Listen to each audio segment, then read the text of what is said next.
प्रश्न विचारायचा होता. आज जेव्हा पत्रकार परिषद सुरू होती, तेव्हा व्हीव्हीपॅटचा विषय देखील चर्चेत आलेला होता आणि व्हीव्हीपॅट संदर्भात निवडणूक आयुक्त दिनेश वाघमारेंनी सांगितलं, की तसा काही नियम नाहीये, की व्हीव्हीपॅट वापरलं पाहिजे.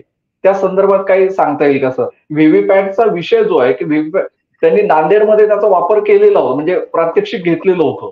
मात्र आता जेव्हा व्हीव्हीपॅट वापरणार नाही आणि याच्यावरतीच विरोधकांचा मोठा आक्षेप आहे, की तुम्ही एकतर याद्या पारदर्शक नाहीयेत आणि आता पारदर्शक निवडणूक देखील व्हीव्हीपॅट नसल्यामुळे होऊ शकते.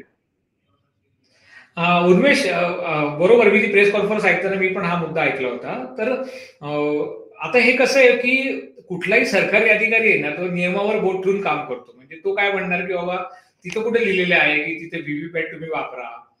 ते तसंच आहे ना परत, की ते व्हीव्हीपॅट वापरा अशी कुठली तरतूद नाहीये. त्यामुळे ते बरोबर त्या नियमावलीवरती बोट ठेवतात. आता कुठं वापरली तो त्यांचा इनिशिएटिव्ह असतो की नाही आम्ही इथं वापरतोय. जसं तू उदाहरण दिलं नांदेडचं. पण ते काही असं काय म्हणजे कसं आहे, जसं जोपर्यंत म्हणजे हे परत परत विधिमंडळाकडे जातं, की विधिमंडळाने त्या कायद्यामध्ये सुधारणा केली पाहिजे आणि मग ते म्हणलं पाहिजे की राज्य निवडणूक आयोगाने इलेक्शन घेताना स्थानिक स्वराज्य संस्थांच्या की व्हीव्हीपॅट ही वापरलं पाहिजे मग त्या पद्धतीने. तर हे जोपर्यंत तसं तरतूद होणार नाही तोपर्यंत राज्य निवडणूक आयोग काही बांधील नाही. आणि त्याचं दुसरं त्यांनी उत्तर देताना ते सांगितलं ना की त्याच्यातले तांत्रिक त्यांनी म्हणजे तांत्रिक जो प्रॉब्लेम आहे तो त्यांनी सांगितला की जेव्हा आपण विधानसभा आणि लोकसभांसाठी मतदान होतं तेव्हा तुम्हाला एकच उमेदवार कोणतरी निवडून द्यायचा असतो. त्यामुळे तिथे व्हीव्हीपॅट वापरणं शक्य आहे. पण इथं असं आहे की इथे तुम्हाला सपोज आता नगर परिषद आहे की तिथे तुम्हाला एक नगराध्यक्ष पण निवडायचंय, तुम्हाला त्याच्यासाठी एक मतदान करायचंय. त्यानंतर तुम्हाला तुमच्या प्रभागातले दोन, काही ठिकाणी तीन पण आहेत. तर तिथले त्या तीन सदस्यांना किंवा दोन सदस्यांना पण तुम्हाला मत द्यायचंय. मग हे सगळं त्या व्हीव्हीपॅट मध्ये रेकॉर्ड करणं हे त्यांचं म्हणणं की तेवढी टेक्निकली साऊंड आपल्याकडे नाहीये. आणि त्यांनी अजून एक सांगितलं की हा प्रॉब्लेम फक्त महाराष्ट्रात नाहीये, हा प्रॉब्लेम इतर राज्यांना पण येतोय स्थानिक स्वराज्य संस्थांच्या निवडणुका घेताना. व्हीव्हीपॅट वापरता येत नाहीये. म्हणजे एकच मतदार हा 2-3 मत देतो एका मतदान केंद्रात गेल्यानंतर. तर तिथं त्याला कम्पॅटेबल व्हीव्हीपॅट आणणं हा एक त्यांचा टास्क आहे किंवा ती कम्पॅटेबिलिटी वाढवणं. तर ते त्यांचं म्हणणं की बाबा तसं नाही आता ती टेक्निकली आपल्याकडे तशा पद्धतीचं नाहीये, म्हणून ते आपण घेऊ शकत नाही. पण तू जो मुद्दा उपस्थित केला की म्हणजे विरोधक बोलतायत ना, तर ईव्हीएम बद्दलचा जो वाद आहे तो जुनाच आहे. म्हणजे तो विधानसभा, लोकसभा प्रत्येक निवडणुकीत ईव्हीएम बद्दल शंका उपस्थित होतातच आहे. आता प्रॉब्लेम असा आहे की ईव्हीएमच आहे फक्त. तुम्हाला व्हीव्हीपॅट म्हणजे आधी कसं ईव्हीएमच्या जोडीला व्हीव्हीपॅट पण असतं आणि मला वाटतं एका विधानसभा मतदारसंघामध्ये 5 व्हीव्हीपॅट पण मोजल्या जातात. म्हणजे 5 ठिकाणी तुमच्या ईव्हीएम बरोबर व्हीव्हीपॅट हे टॅली केले जातात. ते असं ते म्हणजे सुप्रीम कोर्टाची ती ऑर्डर होती. अदरवाईज आधी एकच केलं जायचं, पण सुप्रीम कोर्टाने ते 5 ठिकाणी करा म्हणून सांगितले. म्हणजे एका विधानसभा मतदारसंघासाठी. तर व्हीव्हीपॅट हे असलं पाहिजे तर बरोबर आहे, व्हीव्हीपॅट हे असलं पाहिजे. पण टेक्निकली आता त्यांचं म्हणणं ते शक्य नाही. पण ईव्हीएम संदर्भातला जो घोळ आहे ना, तो त्याच्यावरती खरंच एक फायनल उत्तर कधीतरी शोधलं पाहिजे. कारण दरवेळेला इलेक्शन आले की ईव्हीएम वरती वाद होतात की ईव्हीएम मध्ये घेऊ नका. मत काय म्हणतात ते मत काय मतपत्रिकांवरती इलेक्शन घ्या असं दरवेळेला बॅलेट पेपरवरती. बॅलेट पेपरवरती घ्या असं दरवेळी म्हणलं जातं. आणि परत ते इलेक्शनच्या निकालानंतर काही दिवस तो विषय चर्चेत असतो. जे हारतात ते म्हणतात की नाही ईव्हीएम मध्येच प्रॉब्लेम आहे, ईव्हीएम हॅक होऊ शकतं बाहेरनं वगैरे. आणि मग परत तो विषय तिकडे जातो, मग काही दिवसांत तो विरून जातो. पण मला असं वाटतं की याच्यावरती कधीतरी कायमचं एक शोधलं पाहिजे उत्तर की ईव्हीएम वापरायचं की नाही वापरायचे. कारण सुप्रीम कोर्टाचे जे वेगवेगळे जजमेंट्स आहेत ना त्या सगळ्यामध्ये निवडणूक आयोगाने म्हणजे केंद्रीय निवडणूक आयोगाने जे रिप्रेझेंटेशन दिलं होतं सुप्रीम कोर्टामध्ये, त्यामध्ये त्यांनी दाखवलं होतं की नाही ईव्हीएम काही अशा पद्धतीने बाहेरनं कुठे हॅक करता येत नाहीये. त्याच्यामध्ये तशा कुठल्या पद्धतीची चिप नसते की जी आपण बाहेरनं ऍक्सेस करू शकतो.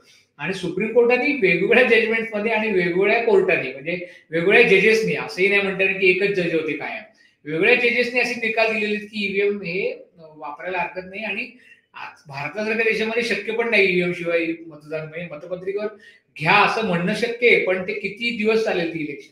कारण एवढे मतदार आहेत आणि एवढं मोठा कारभार येतो सगळा, ते शक्य नाही एवढं लवकर घेणं. त्यामुळे सुप्रीम कोर्टाने म्हणलेलं आहे. पण हे आता हे कसं आहे की हे राजकीय पक्षांना कसं समजून सांगायचं. कारण आपण म्हणतो ना की झोपलेल्या व्यक्तीला उठवू शकतो, म्हणजे झोपेचं सोंग गेले त्याला उठवणं अवघड आहे. तसं राजकीय पक्ष हा या ईव्हीएमचा वापर हा पॉलिटिकली करतायत.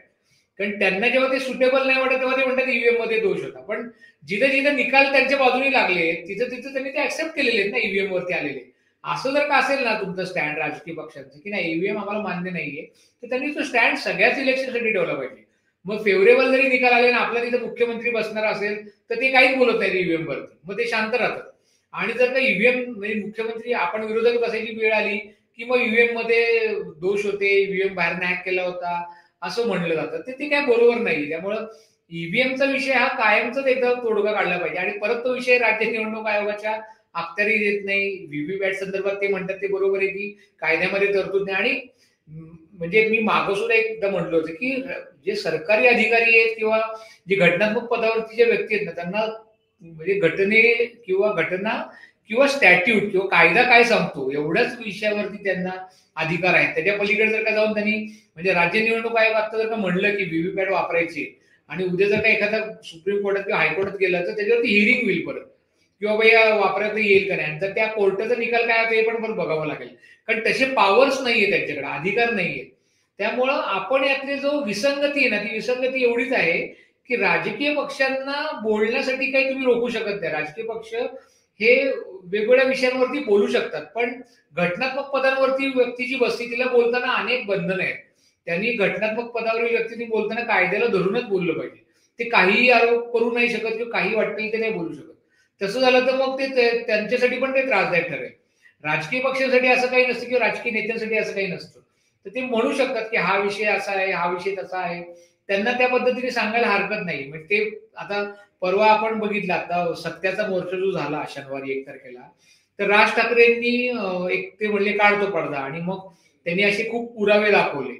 आता हे पुरावे राजकीय पक्ष ती सभा म्हणून आपण मान्य करू, बरोबर की सभा आहे या सभेमध्ये पुरावे दाखवले.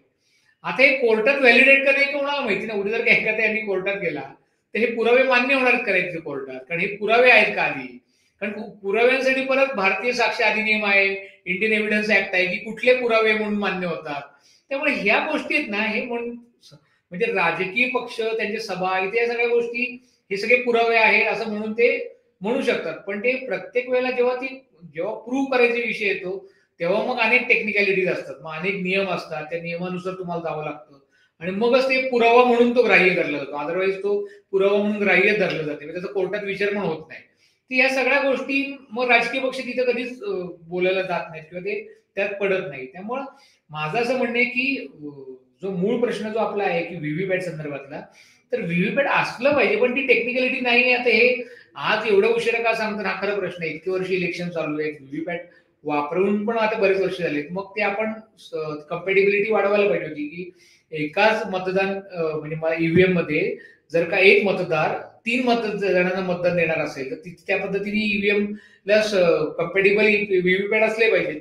पण ते का ठेवले गेले नाहीत आणि तसं का नाहीये हे जी उत्तर परत ते दिलेली आणि ती उत्तर त्यांनी पण दिलेली नाहीयेत की तसं का नाहीये. ते फक्त म्हणतात की कायद्यामध्ये तरतूद नाहीये आणि कम्पॅटिबल व्हीव्हीपॅट आता नाहीयेत आपल्याकडे म्हणून ते आपण करू शकत नाहीये. तर हे मी जसं म्हटलं ना जसे काही प्रश्नांची उत्तर त्यांची म्हणजे सामान्य माणसाला पचनी पडणारी नाहीयेत. पण आता काय आहे की ती घटनात्मक पदावरील व्यक्ती आहे, तिने दिलेली उत्तर आहेत आणि त्यांना ते अधिकार आहेत, त्यामुळे आपण ती मान्य करायची एवढंच आपल्या हातात आहे.